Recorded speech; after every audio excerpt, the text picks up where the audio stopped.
This Super Brawl advertisement brought to you by this man's eyeball, showing a confusing promo package showing a unified NWO. Even though the NWO absolutely 100% is not unified, do we watch the show? No, we don't, and fuck you for asking.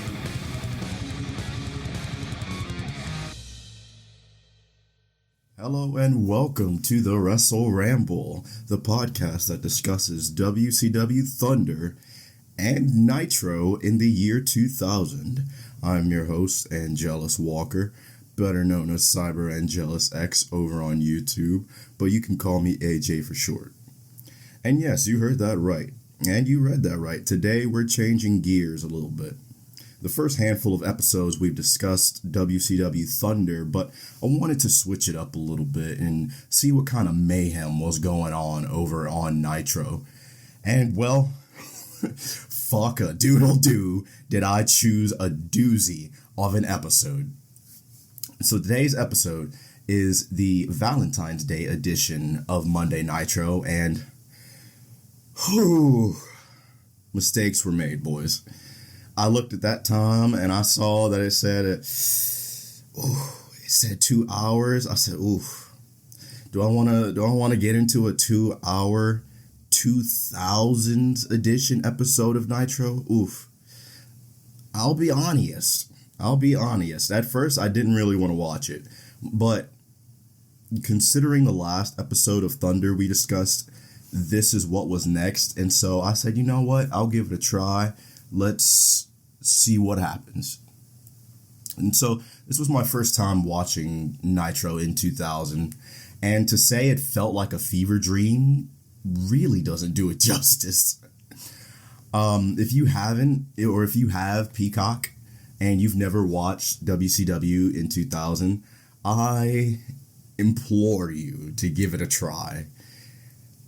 I don't even know if I can accurately describe how I felt at this point in time, because I felt like I had just been sucked into a whole different time zone.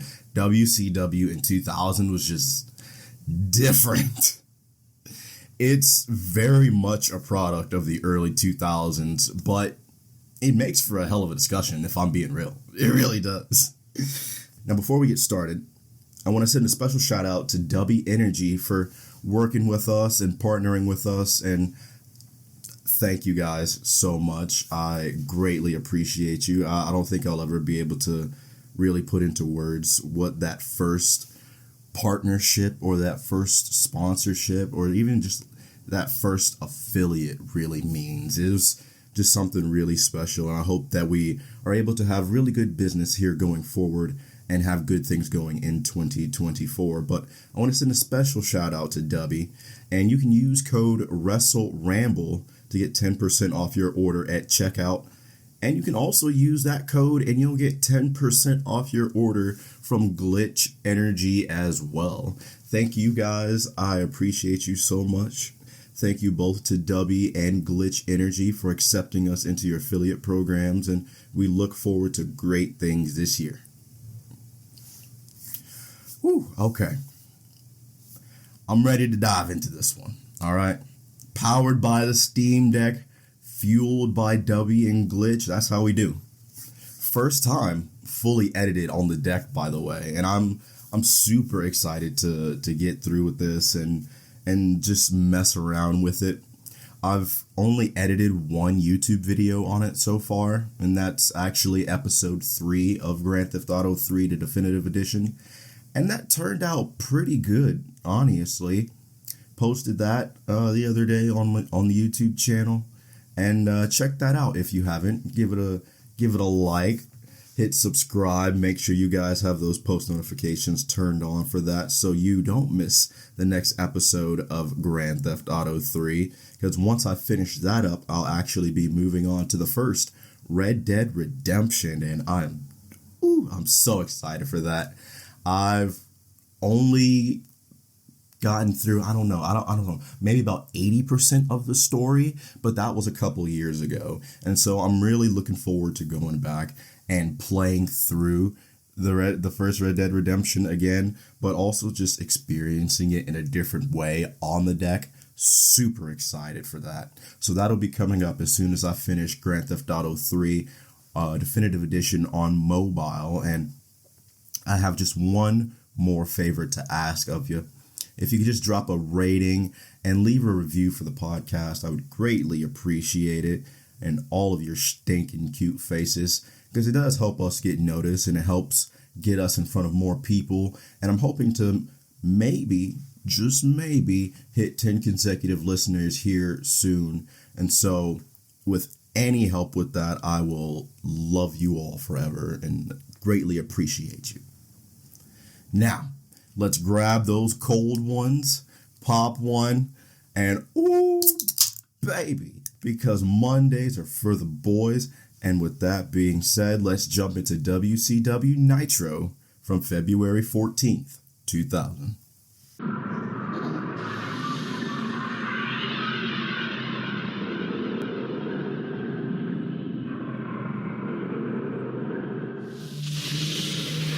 So it starts and it says, presented in the most complete form possible due to the original production technical difficulties. What a way to start with Nitro in 2000. Perfect episode to start on. So we get a Nitro recap. Jeff says it looks like we're back in Slapnut country. And he makes Sid Vicious versus Scott Hall and says, this outsider will be all up in your ass. Pause. So Terry Taylor says that Scott Hall and Sid Vicious will be for the WCW World Heavyweight Championship 5 seconds after Jeff said it will not be for the belt. And it's just the way that it was edited. It was actually pretty funny. Jeff and Hall argue during the match. And then Jeff plays a tune over the head of Scott Hall. Jeff has had some really good guitar shots. And I haven't really seen too many from WCW. But just what I've seen from TNA, the few that I've seen from AEW, and specifically the ones that he did in the WWF, Jeff has had some gnarly ass guitar shots. So then we get a Thunder recap. Jeff pretty much going on a tirade as quote unquote acting commissioner. And so Scott Hall comes down and he says, you're not exactly the big dog that you think you are. And then Kevin Nash comes over the Tron and he says that Scott Hall and Jeff Jarrett tonight will decide who goes on to face Sid Vicious for the World Heavyweight Championship at Super Brawl. That match pretty much ended in a no contest. Jeff Jarrett ended up being powerbombed by Sid Vicious. Slick Johnson ended up being outsiders edged by Scott Hall. And so that match just ended up breaking down into chaos. And so we don't have a decisive winner as to who will go on Super Brawl and face Sid for the World Championship. And tonight, Tony Schiavone says that we will have the total package facing Terry Funk, Ric Flair facing Hulk Hogan, and Jeff Jarrett facing Scott Hall. So we're live from Uniondale. Bitchin' stage. I've always loved the 2000s logo on the stage. I wish it were in the 2K games more. I'm not entirely there on the modding scene yet. Slowly but surely, I'm getting there. But man, I would love to see this Nitro stage in the games more. Love this set so much. Between this and the Thunder set, even though the product may not have been the best at this time, the presentation, at least, as far as like the stages go, ooh, chef's kiss. So we have a funny moment early on. Mark Madden is still talking on commentary at this point, and production pretty much says, shut up, bitch. And the short logo intro video plays, and it immediately goes to a highlight video for Thunder. Again, I failed to mention in the last episode, whenever I said that Funk pile drove David, yeah, that third time he did. However, he was standing on top of a table, and David landed on his fucking head. This is also the part where it's just Dustin and Rick's promo from Thunder, and they absolutely made that match look more interesting than what it actually was. Next is Luger and Hogan's program. Logan. Luger saying, "How dare you question me? You're a joke. You're a coward just like Sting." Okay? Then we get the Thunder main event recap. So the show finally starts. And then the NWO Bluegrass Edition music starts playing. Acting Commissioner Jeff Jarrett is here, although Kevin Nash on this past week's episode of Thunder disagrees. The Harris boys and a bunch of women are here too, because why not? They say that Super Brawl is just 6 days away, and sheesh, I feel like Sold Out just happened. Like, we're rolling through these episodes. I mean, obviously, that's going to happen if you're just binge watching them, but shit. It doesn't really feel like they're too long of an episode, and honestly, I think that plays into it and a little bit, and that plays into why I can enjoy it as much as I can. Well, not this episode specifically, because this was 2 hours, but the other episodes, those about hour and a half episodes, that seems to be the right length of time for me. Especially with these WCW episodes, because not gonna lie, some of these are a little rough to get through, but they're still kind of entertaining, or at least entertaining enough to get me through it. So it's a little bit of fun. The women leave though; they're only here for a cup of coffee. This is the NWO. This here. Right here, y'all, the Harris boys and Jeff Jarrett. This is the NWO. Oh my goodness. What a variation of the NWO. What a spinoff of the NWO. And between the NWO existing at this point in time, being this version of it, and then Hulk Hogan also being here on this show, but being red and yellow, real American Hogan. I feel like I've taken the blue pill from the Matrix. I feel like I'm in an alternate reality. Hell, I feel like I've taken both pills from the Matrix. The Harris Boys says, "This is the Elite, and for anyone who thinks the band is dead, the only thing that's dead will be anyone that gets in their way." Basic heel shit, honestly. Jeff says it's only a matter of time before he has the belt, and he says, "Let's see if you Long Island slap nuts can follow along.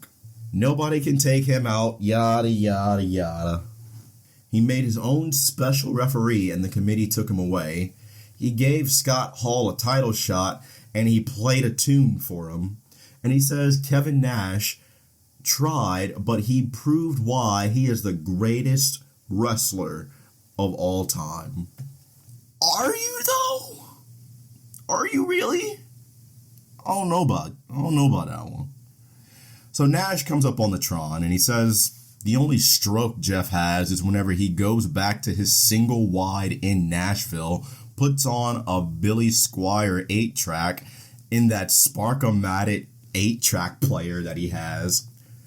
Very specific, Kev. Jeff calls him a slap ass, and he says he likes being acting commissioner. And he says, "Harris boys," he says, "y'all go out here and handle my light work." So they go and they grab Dave Penzer, and they say that they'll break his neck if production doesn't cut Nash's feed. Acting commissioner, quote unquote, says he'll win the belt in San Francisco, and he says to hit his music. However, the Wolfpack music starts playing. Jeff's glasses here are ugly as fuck, by the way. I just want to make a note of that. It has nothing to do with anything, but they just offend me personally, and so I just needed to make a note of that. Kevin Nash is here with a bat, and hot nurses, by the way. Must have hot nurses, because it's Kevin Nash. Why would you think he wouldn't come here with hot nurses? Kevin Nash says they could come down and get him because the only backup he has are his hot nurses. Jeff says he doesn't have anything to prove, but he'll prove something at the pay-per-view. Kev says all he has is the bat, and don't worry, with a plate and 7 screws in his ankle, that size 15 can still go up Jeff's ass. There's been a lot of ass talk already on the show. We're kind of suspect around here.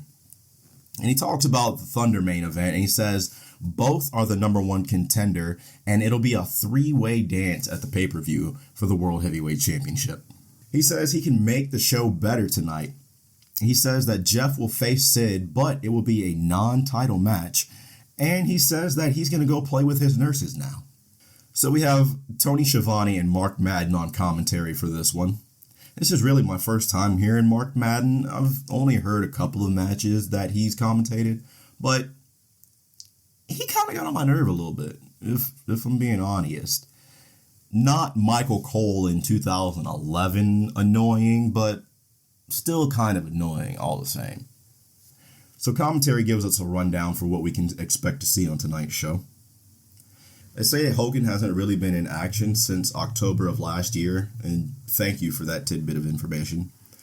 So tonight, the tag team champs are here, Norman Smiley is here, Bam Bam Bigelow is here, Hardcore Champs in the house, and there's apparently going to be a special Valentine's Day 2000 treat for the gentlemen. Oh, brother. And then they also talk about DDP's book or some shit, but I don't really care. Flair, the Total Package, and Liz arrive backstage, and Ric Flair is on a perk.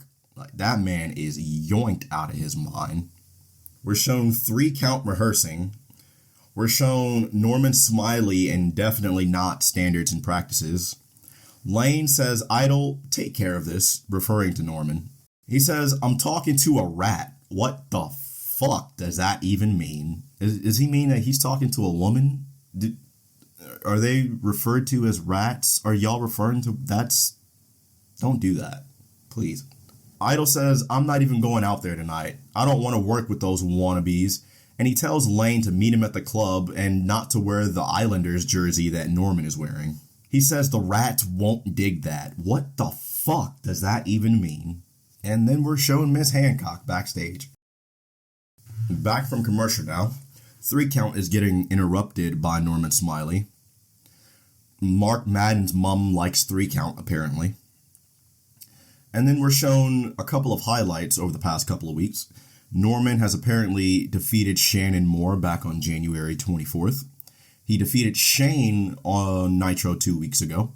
And then he defeated Evan Courageous last week. Lane is here, but Idol really said that I don't fucking care about this match. So it's a 3-on-2. And 3-count immediately on the attack. Norman looks like he's in full goalie gear for some reason. He takes a spin kick and he stumbles outside. Drop kick to Lane. Shannon rushes Lane, but he sends him over the top, over the ropes. Shannon springs up and hits a moonsault to the outside on Norman. Very, very clean by Shannon. Shane and Lane... That's funny. Scuffle for a second. Lane hits the ropes and he uses Shane's back as a launching pad to fly to the outside, but it looked like he caught more floor than anything. Barely even catching Norman and completely missing Shannon. Shane scales the ropes in the middle and he hits a swanton on Lane and Shannon. Evan comes flying from the turnbuckle. Miss Hancock is here now. Okay. She does this. She just shows up. She doesn't really offer anything. She just writes on a little clipboard. Well, she does a little bit more in this match. I'll get to that in a second. But for the past couple of weeks and the past couple of episodes that I've watched, she just comes out, writes some bullshit on her clipboard, maybe finagles with her hair, like, blonde, and then she just leaves. And then that's just that. Okay? So Shannon runs and scales the ropes, and he comes down like he wanted to hit a Frankensteiner, but Lane catches him, switches him to an electric chair position, drops him, and then hits a skull-crushing finale. Pretty cool, honestly. So Miss Hancock now gets a headset on commentary, and apparently she's never really said anything, and commentary they're just absolutely starstruck by her. They just don't know how to react. So Miss Hancock says they don't really know what they had, referring to definitely not standards and practices, but they should have never gotten rid of me. So back in now, Shane hits a lowdown. Love the lowdown, especially when you get them up real good and high. Beautiful. So Shane hits a lowdown. Mark and Tony are just thirsting on commentary. Norman slams Shannon and he signals for the big wiggle. And then Miss Hancock says to hit that music, and the most 2000s club music I have ever heard starts playing. Miss Hancock then proceeds to stand up on the commentary table and then starts dancing. Mark says, "Thank goodness I glued this mirror to the table here. Her skirt is shorter than my patience." And I'm just like, yeah, this is... If I could describe 2000 in a nutshell, WCW specifically, it would be this very first match here. And then what happens after? She just proceeds to leave. And that's just it. She does that for a couple of minutes. She's just on the commentary desk, doing her thing. And then she just leaves. What was the point of this? Norman has Evan Courageous in the Norman Quest, a.k.a. the cross-faced chicken wing. And then he just wins. And that's it. What a first match. Back from break now. Ming is upset because Tank is the real deal. What? They mentioned some dude named Rick Fuller on commentary, and in my notes I just have hoomst. Tank goes after somebody on the outside.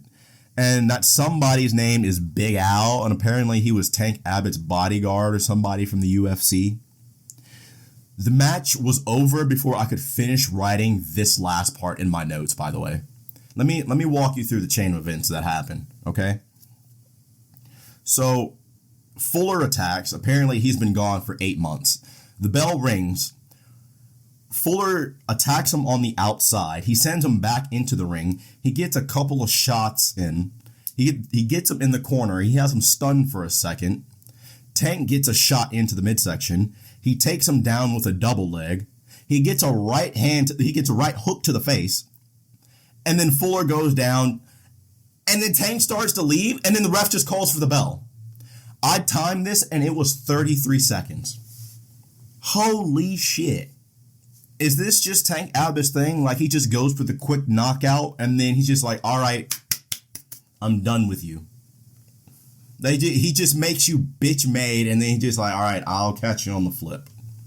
Like, he just knocks your shit out, and you're just like, all right, I'm going to go have a beer or something. I'm not going to watch the rest of this bullshit, because I don't watch the product. You're fucking stupid if you think I'll watch the product, but I'm going to go have a beer and maybe get into a bar fight or something. That's Tank Abbott, pretty much, in a nutshell. So Mark says Tank did pit fighting, and it's like cockfighting, but with humans instead of, well, it's with humans. And then I just let out the biggest fucking sigh. We didn't have an interview. Tank Abbott is here with Mike Tenay, and he says he really only wants to hurt people. Big Al wants to have a skins match. And they say that's going to happen at the Super Brawl pay-per-view. They say that they're going to have a jacket on a pole match. Oh my God. Is Russo in charge? I feel like Russo's in charge here. But they say we're going to have a jacket on a pole match. And, oh my God. We've already had a champagne on a pole match. What is this booking?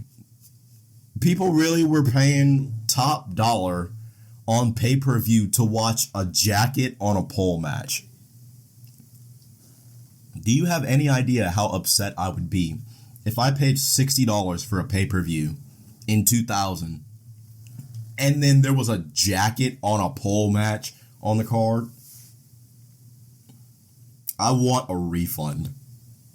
Give me my money back, you heathens. Next up, we see Jeff Jarrett on the phone backstage, and he's pretty much saying that his match tonight better be a title match.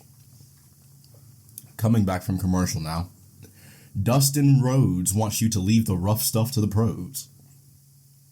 Mean Gene is here to interview Paisley and Faux Tamatonga here.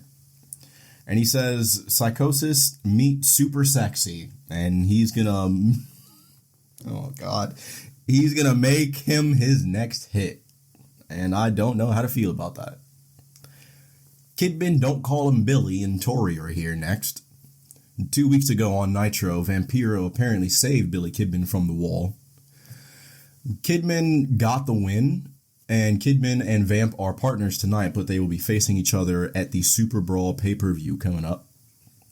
La Parka is here, on one as usual. And his partner, of course, is Faux Tamatonga. Ay, caramba. This man's music is weird. Like, it sounds like the weirdest 80s porn music you've ever heard. And he is pretty much just an early 2000s version of the Velveteen Dream with Charmel, and I don't know how to feel about that. Mark Madden says Lash LaRue is going to win the Cruiserweight Championship and rename it to the Cajun Weight title. Please don't do that. The Cruiserweight limit is 235 pounds and under. God damn. But Mark says the Cajun weight is 14 IQ and under. Before the lights come back up, Kidman and Vampiro start to whoop Prince Iakea's ass. They say your gimmick fucking sucks, man. Vamp hits a spin kick off the ropes that makes La Parka go through the bottom rope to the outside. Vamp hits a suicide dive on La Parka. There's a cat fight on the outside that's apparently broken up by Billy Kidman. Vampiro angrily tags in Kidman in this matchup, and then he actually walks away from the match, making Kidman fend for himself. Kidman tries to hold his own, but Prince Iakea comes off the second, driving him face first with a DDT for the win. La Parka was confused about who the legal man was, and then we're shown Funk gearing up backstage. Kevin Nash is on the phone, and he makes it a title match, but he doesn't specifically say which title it's for. Wink, wink, nudge, nudge. So then we're shown the Italian mob backstage, and the whole family's back here, apparently. We have a wedding going on, and apparently it is Vito's sister's wedding, so congratulations are in order.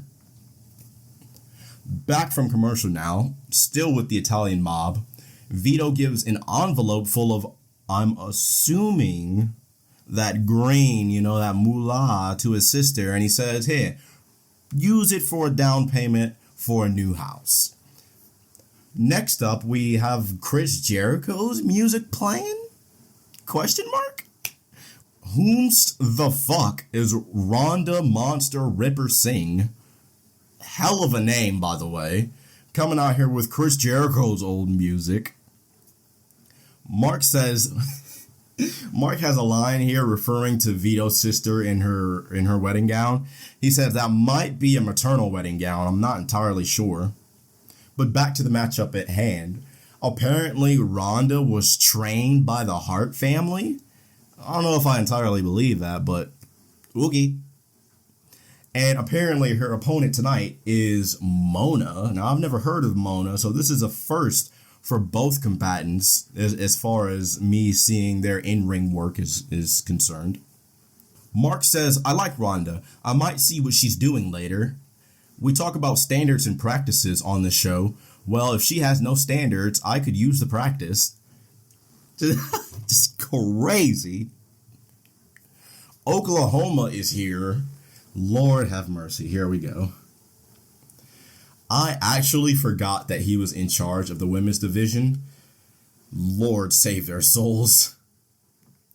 He says he's going to make things right with Medusa and says that she's going to be the special guest referee for this next upcoming match. As Medusa is making her way out to the ring, Mark on commentary says, Medusa better not stand too close to the pyrotechnics or there could be enough plastic to make 50 Barbie dolls, a dozen Frisbees, and a big beer cooler for him and the Outsiders. He's just firing away. He's on a roll tonight. Tony says that Medusa deserves to be in the women's division, and without a second hesitation, Mark comes back with, "It wouldn't be fair. There's been too many surgical adjustments on Medusa for her to compete in the division." Holy shit. This is live TV, and this man just says, "All right, time to bury everybody." Oklahoma says nothing on commentary, really. Mona hits a springboard crossbody on Ronda, and Medusa is just like, anyway. I literally have a yawning emoji in my notes. Ronda bullies Medusa in the corner. Nobody puts baby in the corner. Mona on the apron, then sunset flips over Ronda back in, but she hangs on. And then Oklahoma gets on the apron. They're holding on together. Medusa kicks their arms as he's holding on to Ronda. She then attacks Medusa, referring to Ronda, I mean. She attacks Medusa, then she drops down, just sits down on Mona, and then Oklahoma slides into the ring and then delivers a 3 count. She then kisses Oklahoma. Mark says they could be brother and sister. We are in Long Island after all. Whew. Hey, we're just going to leave that one alone there, sir. We're just going to leave that one alone. Back with the Italian mob. Jeff has a title match now, and I don't really care. We're then shown Terry Funk backstage, and then we're also shown the Total Package and Elizabeth backstage as well. Back from commercial now, Mean Gene interviews Ric Flair, and he says Hogan isn't a big one. He's just an obstacle that Ric Flair will walk over here tonight. Lex is going to break Terry Funk, and he says to bring... What? I'm sorry, my Alexa just went off. TP and company are out next with his NBC special sounding ass music. Mark says Hogan and Sting are just actors that dabble in wrestling. And as the Total Package is doing his entrance, Liz rips his top off, and then Terry Funk comes running down the aisle. He gets into the ring. Total Package still standing there waiting for Liz to rip the pants off of him. Terry Funk comes in from behind, and he just stands there for a second. And he just rips the pants right up through the wiener with so much aggression. Total Package then turns around and he eats a right from Terry Funk. The boys head to the outside. Terry Funk reverses an Irish whip into the guardrail. Funk pulls out a table, so we're already getting crazy in this match. I don't know if this is a no DQ, but apparently Terry Funk does not care, and neither does WCW. So Elizabeth gets Terry Funk's attention for a second and lures him away from the table long enough for the Total Package to take advantage and send him face first into the steel steps. Total Package then sets up the table and then goes over and in one motion, gorilla press slams Terry Funk through the table. Then there sounded like CZW chants? Was CZW around at this point? I'm not entirely sure. I haven't really had too much exposure with CZW, so I'm curious. Were they around at this point? Back in now. The Total Package goes to work on Terry Funk's back. Suplex from the Total Package. Slams him. Signals he's going to go for the rack. Goes in for it, but Terry Funk hits a low blow. The ref could not be bothered to give a shit less. Funk then hits a DDT, goes for a pin, but it only gets a 2 count. Reverse neckbreaker from Funk.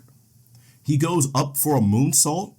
He comes down, and his head hits the Total Package as he's rolling away. Elizabeth slides the chair in, and the Total Package had it in position, but because Terry's head hit Package as he was moving away, he came down and his leg hit the chair. horrible sounding noise, by the way. Elizabeth then gets in the ring. The ref calls for the bell. Total Package then hits an unprotected headshot on a kneeling Terry Funk. Arn comes rushing down the ring. Package then puts Funk's arm into the chair to break it, but Arn grabs the chair and then walks away. Total Package is like, what's that all about? Like, Arn was just going to stand idly by and just let him break Terry Funk's arm. We're then shown Mean Gene backstage, and he tells us that Sid versus Jeff will now be for the WCW US Heavyweight Championship. Jeff and company are throwing a hissy fit backstage. Kevin Nash needs whipped cream medicine, apparently. And then we're also shown Sid Vicious just maniacally laughing backstage. Coming back from commercial now, Daphne catches the bouquet at the Italian mob wedding. Daphne, Crowbar, and David Flair are all here now, and they're just destroying the wedding. Next up, we get Harlem Heat 2000. Last week, Stevie Ray apparently beat Disco Fever. Crowbar, Daphne, and David Flair are out next, and they're all covered in cake. As they're making their way out to the ring, the Italian mob attack them from behind. In the ring, Vito hits a stalling suplex on Crowbar. Disco joins commentary saying that was a $70,000 wedding.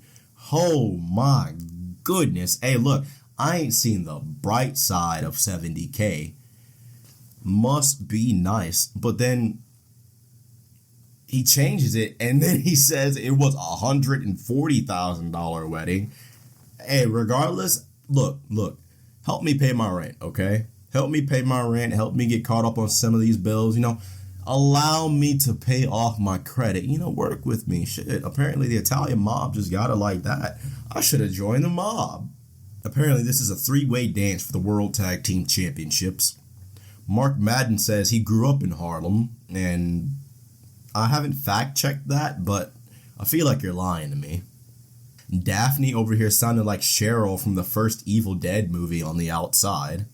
Stevie hits the slapjack on Crowbar, but it's broken up by Vito. Stevie hits a kick to the midsection and looks to come off the ropes, but David hits him in the back with a crowbar, and then Vito rolls him up for the 3 count. Again, this match didn't last terribly long, and I really wish a couple of these matches would go a little bit longer than what they have so far. Harlem Heat continues the attack after the match, though. Disco runs in after Big T. He gets a shot on him from behind, but it looks like it just pissed him off, really. T turns around and just gloms him. They hit a spike slapjack and looks like they damn near break his fucking neck, honestly. T then hits a double underhook powerbomb on Vito and Johnny. And then Crowbar and David attack Vito and Johnny and Disco with pipes, to the point where security and referees have to come in and break it up. They bring the stretchers out, and backstage, the Italian mob is just absolutely hysterical. Mean Gene interviews Champagne Canyon. Gene says, we're in the Mecca. And CCK says, the Mecca is in Hollywood, and he is Hollywood. And he says his movies don't go straight to video like any of those other bullshit-ass movies you might have seen. And he says, Dustin, you're a fucking terrible actor. You're a piece of shit, honestly. Can't fucking wrestle either. He says, David Arquette is a good actor. Okay. He says he's going to give him an acting lesson, referring to Dustin, I mean. He says he's going to give him acting lessons, and then he's also going to give him a wrestling lesson. And he also says he's going to do what Dusty should have done a long time ago, and that's give Dustin a good old-fashioned beating. Next, we're shown the hardcore champ Bam Bam Bigelow backstage. Coming back from commercial, we're shown the Italian mob being loaded up into the ambulance. The Colonel is here dressed up as a priest, I think. I'm pretty sure that's him. Vito says, get this shit off me. and he's calling for Mean Gene. He wants a microphone, he's got something to say, and he wants Mean Gene to hear it. He says we're going to take care of this Italian style. Up next is for the Hardcore Championship. Bam Bam Bigelow brings some toys with him out to the ring. And then we're shown a highlight from his win over the Kiss Demon this past week on Thunder. You know, that match that lasted like 2 seconds? Literally as the Demon was making his way out of the casket or whatever it is, Bam Bam was just hanging out right outside with the kendo stick. And he was like, hey, how you doing? Literally waits for the Demon to walk out of the casket and then just wallops his ass with the kendo stick. 1, 2, 3, the match is said none. But apparently, Bam Bam Bigelow's opponent tonight on Nitro is the Wall. This based motherfucker. Fucking love the Wall, man. The Wall is making his entrance. Bam Bam Bigelow looks like he's about to yeet a trash can at him. But the Wall, who's carrying a ladder with him, just heaves it into the ring and just smacks the fuck out of Bam Bam before he can even attempt to throw the trash can. The Wall gets in. The bell rings. He throws the ladder at Bam Bam in the corner, but Bam Bam moves. Bam Bam tries to hit a diving headbutt, but misses. The Wall gets a couple of kendo stick shots in. Wall goes out and grabs a table, and he tries to put it into the ring, but Bam Bam uses it like a catapult. Bam Bam goes outside and nails the Wall with an unprotected headshot. Just, whoo! Hey, look, I know they don't really do them too much in wrestling nowadays, but way back whenever these were just a regular occurrence on primetime wrestling TV, man, these were some gnarly ass shots. So he throws the table back in the ring, and he sets it up. Bam Bam has a trash can, and he walks over to the Wall, who's slipped into the ring in the corner. And as Bam Bam is about to hit him, the Wall uses 2 trash can lids, just like symbols, and it just encloses it around Bam Bam's head. Bam Bam, who's now laid out on the table, just absolutely stunned from getting his shit rocked with those 2 trash can lids. The Wall then hits him a couple of times with a kendo stick. He goes up to the middle rope, but he takes just a second too long. Bam Bam then attacks him with the kendo stick, grabs him by the legs, and then he just falls backwards with him through the table. Bam Bam then picks his ass up, hits the greetings from Asbury Park for the win. Brian Knobbs then attacks after the match, and he has a cast on his hand from whenever Lex attacked him with a chair. We're then shown Mean Gene with the Italian mob backstage. Disco says nobody punks them like that, and there will be hell to pay. Vito says nobody does that to them in their neighborhood, and he makes a challenge for an Italian stretcher match. Ooh, that's going to be real good. Back from commercial now, Dustin Rhodes is out, and we're shown a couple of highlights from Thunder with his matchup with Ric Flair. Champagne Canyon is out next, and apparently he's here with 2 Nitro girls who's wearing heart-shaped bikinis. Canyon grabs a mic and he says a lot of folks claim to be Hollywood, but they're not, and he is. You know, typical shit. Dustin then rolls him up before the bell has actually rang, and he gets a 2 count here. Champagne Canyon, though, able to rebound, and then he tosses Dustin out to the outside.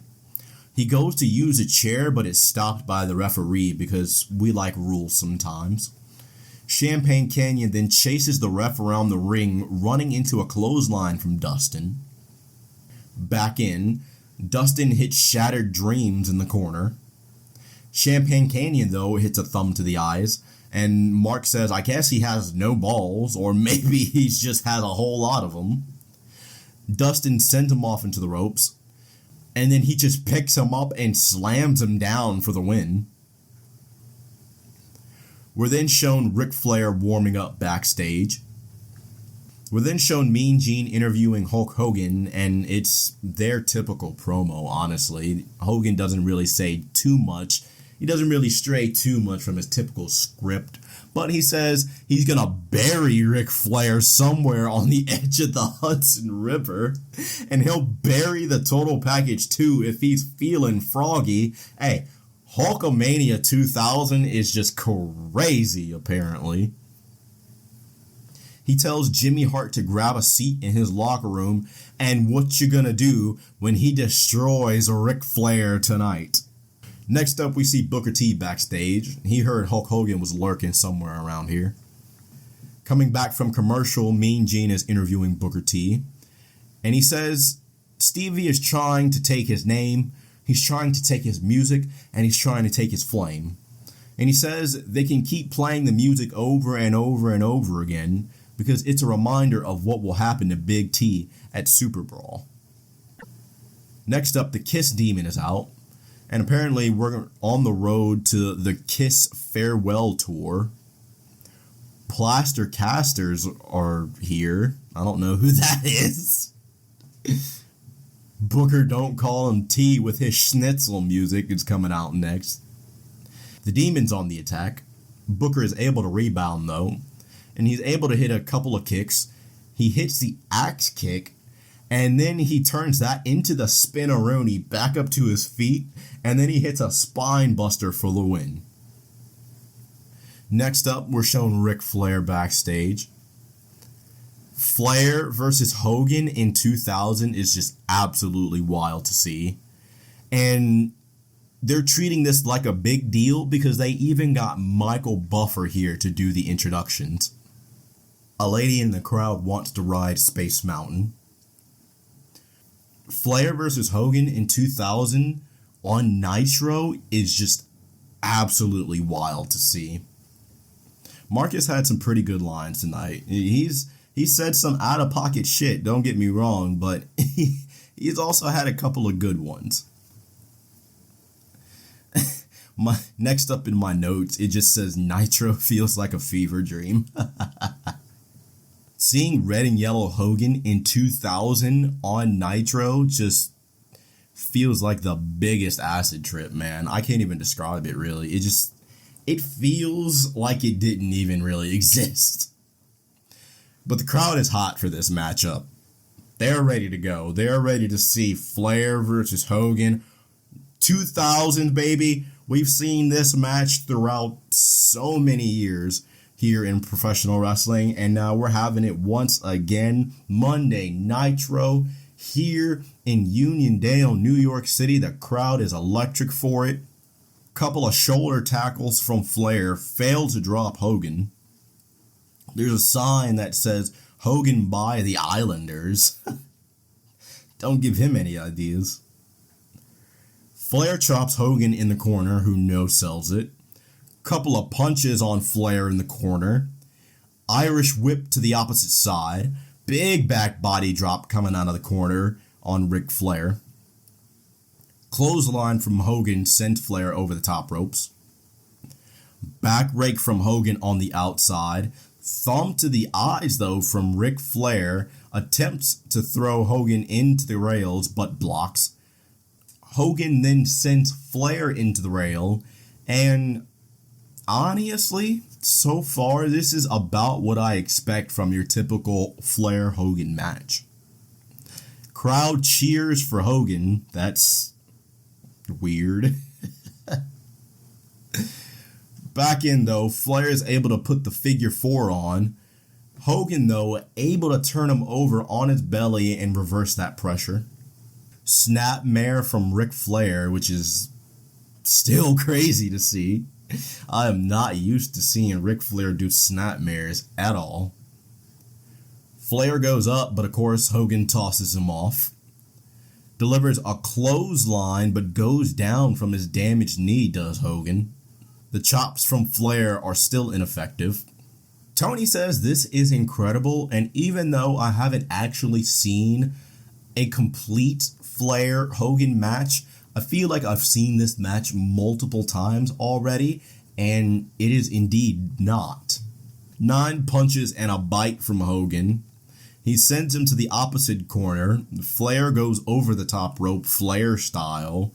Clothesline from Hogan takes Rick down. suplex back in from Hogan. Flair does his typical beg and then thumb to the eyes gimmick. Flair goes to suplex Hogan, but he can't keep him up. He goes to the corner, favoring his back, and then Hogan has him in the corner. He shoves the ref out of the way. Ref backs him off, and while the ref is backing Hogan off, Flair goes into his tights. He grabs something, and then he nails Hogan in the face. Flair then drops an elbow on a down Hogan, goes for the pinfall attempt, but Hogan tosses him off, and then he begins to hulk up. Listen, I've never been the biggest fan of red and yellow Hogan.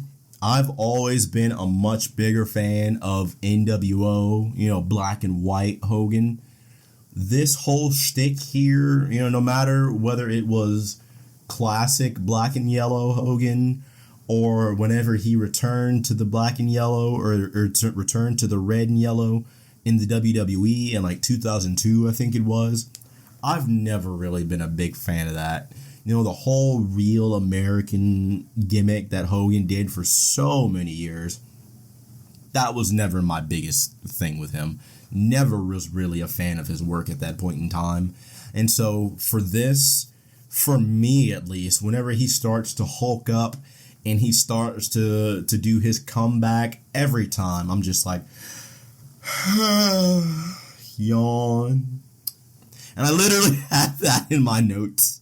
I was so over Hogan shit. In my notes, it literally says, yawn, drop your leg or whatever. But the total package interferes. Thank goodness.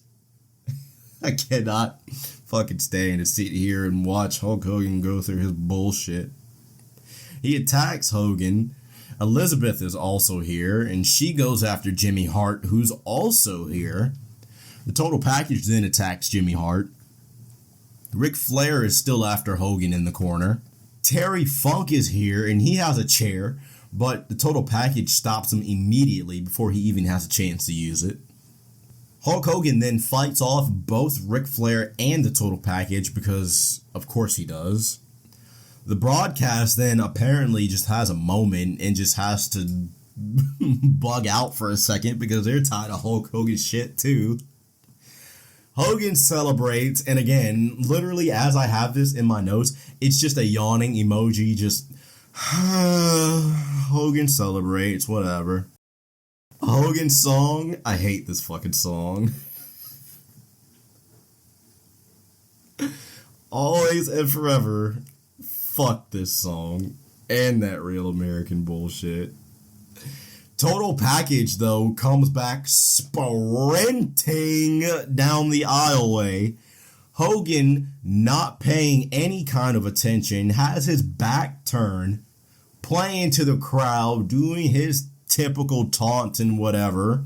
Nobody gives a shit about that. Total package standing right behind him, just patiently waiting. Hogan turns around and just eats a fucking bat to the face. And then total package puts his hand in the chair and then stomps on it. I'm over here just having a grand old time. Anytime Hulk Hogan gets beat up, it's a good day for me. I'm all for it. He says, I'll see your ass at Super Brawl, and I'll see you there in a cast. CM Punk is in WCW, allegedly. I don't know what's going on here. Next up, Mean Gene interviews Sid Vicious. And in typical Sid promo fashion, he kind of messes up his promo, and he doesn't really go anywhere with it. We're then shown Jeff Jarrett and the Harris Boys backstage. And we're also shown Kevin Nash on the phone. This Super Brawl advertisement brought to you by this man's eyeball, showing a confusing promo package showing a unified NWO. Even though the NWO absolutely 100% is not unified. Do we watch the show? No, we don't. And fuck you for asking. The NWO music starts for a second after coming back from the break. And then it just goes away. They're getting a little bit ahead of themselves in production, apparently. Michael Buffer does a short Battle of the Champions intro here, and Michael Buffer makes everything so much better. He gives that big fight feel, and that's one of the things that I've always loved about WCW. So Jeff Jarrett makes his way out to the ring first, coming out to that NWO Bluegrass Edition Tennessee sounding ass music. Like, oh my god, man. The most Tennessee music I have ever heard in my life. Literally in my notes, it says, I hate this fucking music. Why is this match no DQ? They say on commentary this match is no DQ now, but why? And then in my notes, it just goes right back to, this music sucks. Sid's music sucks too. Between Jeff Jarrett and Sid Vicious, both of your songs fucking suck. Are these dubs? I pray these are dubs, because holy shit, these are not good. Jeff Jarrett, though, attacks from behind. Mark Madden says some dumbass shit about 2 belts, one for Miss Hancock and one for Tori Wilson. Sid takes Jeff down with a clothesline. 10 punches in the corner from the champ. A clothesline over the top goes Jeff Jarrett. He drops Jarrett over the guardrail. Irish whip sends him into the commentary table, just sends his ass flying, taking out Mark Madden and Tony Schiavone. Chair shot to the back of Jeff Jarrett because fuck the rules. Sid goes for a choke slam, and then Jeff hits him with a low blow. Oh yeah, no disqualification. I forgot. And apparently, we just don't do rules here. Jeff then sends him into the ropes and then jumps onto his back and hooks in a sleeper. My note says, in my notes, I put, I wish I were asleep right now. 2 arms down, and then his arm is back up on the 3rd cliche. Sid catches Jeff with a low blow coming off the 2nd rope, who sells it for a second, but only for a second, though, because balls of steel, you know, country style. Sid chokeslams Jeff, and then he goes for the powerbomb, and the ref acts like he got hit when it was very obvious that he did not. I mean, like, it was a miracle mile from the referee actually being hit, and you could clearly tell. Jeff tosses him off, though, and then he goes out to grab the U.S. heavyweight belt. He hits him, and then he goes into a pinfall, but Sid kicks out. The referee shoves Jeff Jarrett back because he has him in the corner. Jeff attacks the referee, and then he hits him with a stroke. That's what you get for that sorry-ass sell. Jeff then goes for the stroke on Sid, but he wrestles him down into the crossface, and Jeff taps immediately. To no surprise, the Harris boys run down. They attack Sid Vicious. Jeff then goes outside. He gets the guitar and then back into the ring. Sid is fending off the Harris boys, but he turns around and just gets glommed by a guitar shot from Jeff Jarrett. And I swear to God, I had so many early TNA vibes from this, and I'm not okay with that. So then Jeff goes into the pinfall after nailing Sid Vicious with that guitar shot. Slick Johnson comes running down to the ring, and he counts him down for the 3. What a introduction to Nitro. Oh my goodness. There was action, there was mayhem, there was nonsense just all over the place.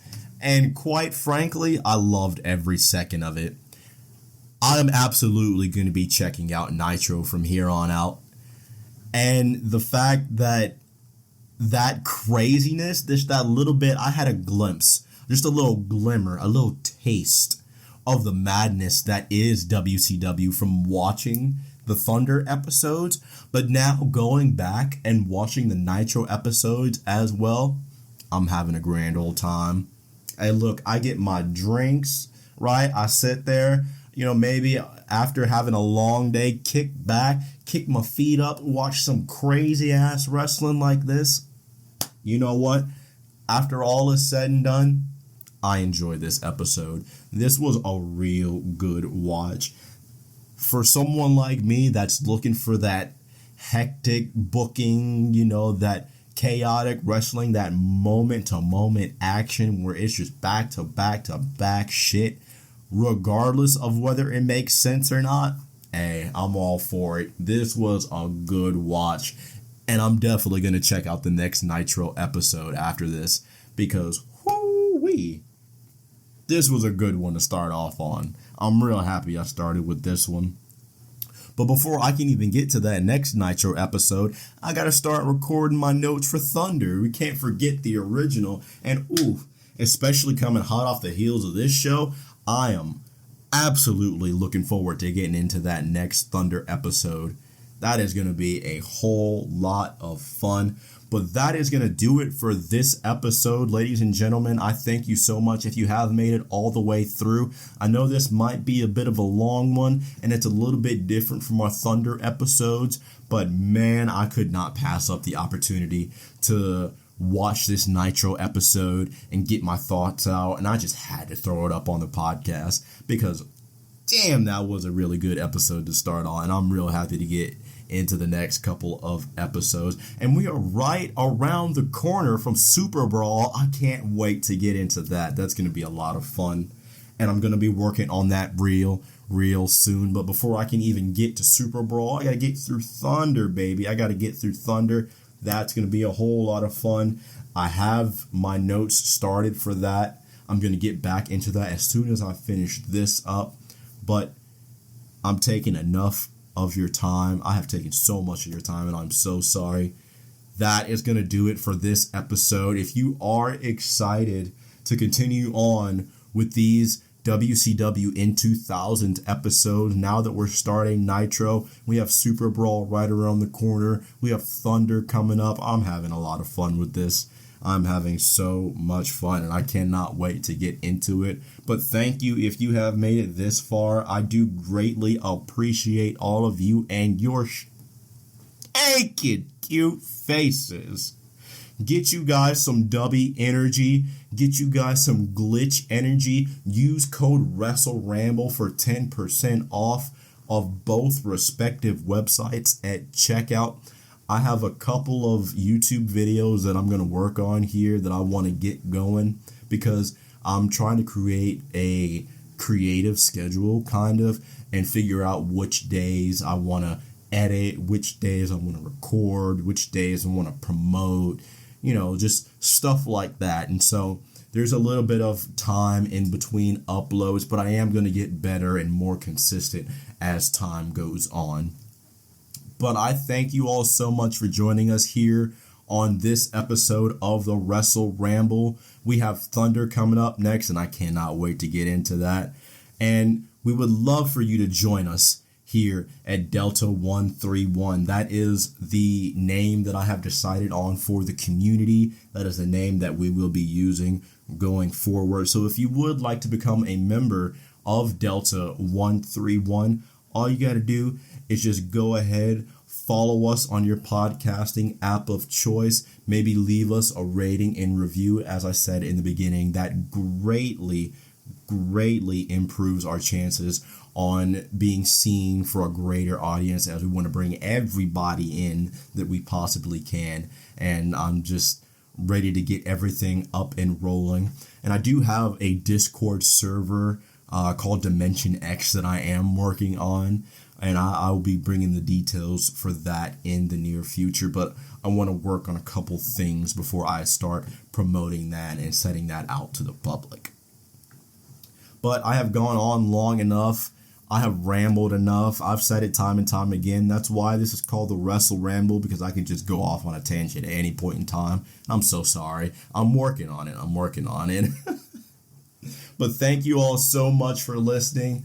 I hope to see you all once again when we come back for Thunder, and then we're rocking and rolling right on to Super Brawl, and then we'll be hitting Nitro after that, because this was a real fun watch. If you'd like to join us here at Delta 131, simply hit that follow button on that podcasting app of choice.